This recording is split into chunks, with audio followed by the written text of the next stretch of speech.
আসসালামু আলাইকুম। আপনারা জানেন কিছুদিন আগে আমি একটা ইনকিউবেটর মেশিন এনেছিলাম। আমার কাছে কিছু কয়েল পাখি আছে, ওগুলা প্রতিদিন 30টা করে ডিম পারে। তাই জন্য ভাবলাম কিছু ডিম বাচ্চা করানো যায়, তাই জন্য বাচ্চা করানোর জন্য একটা ইনকিউবেটর মেশিন এনেছিলাম, অনলাইন থেকে অর্ডার দিছিলাম।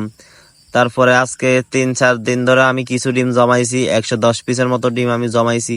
ওগুলা জমাইয়া আমি এখন ডেটল সাবান দিয়ে সুন্দর করে ধুয়ে নিলাম জীবাণুমুক্ত করার জন্য। তারপরে ধোয়া শেষে তারপরে আমি এগুলা কাপড় দিয়ে মুছে দিলাম যেন একটু শুকাইয়ে যায়, কারণ বিকাল বেলা ধুইতেছিলাম তো এখানে রোদ ছিল না, হালকা পাতলা রোদ ছিল, ওই রোদে আমি তা ডিমগুলো শুকানোর জন্য দিয়ে দিছি।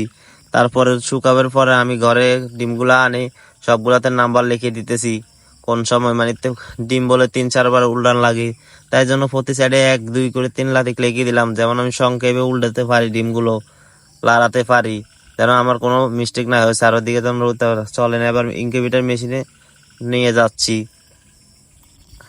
ইনকিউবেটর মেশিনে আমার আগে 4টা ডিম ছিল, এখন আবার এই সারিবদ্ধতে বসিয়ে দিলাম। বসিয়ে দেওয়ার পরে সুন্দর করে সবগুলো একসাথে মিশিয়ে দিলাম। আমি তেমন কিছু জানি না ইনকিউবেটরের ব্যাপারে, আমি নতুন ফার্স্ট আজকে ইনকিউবেটরের ডিম বসাচ্ছি। আপনারা যদি কেউ কিছু জেনে থাকেন তাহলে আমারে পরামর্শ দিবেন, যাতে আমি কিছু করতে পারি, আমার ডিমগুলা যেন নষ্ট না হয়। আপনাদের পরামর্শ দেখে আমি ওইভাবে ডিমগুলাকে দেখাশোনা করব। ডিমগুলো দিয়ে দিচ্ছি আস্তে আস্তে করে সবগুলো বিছিয়ে। 120টার মতো ডিম আছে এখানে।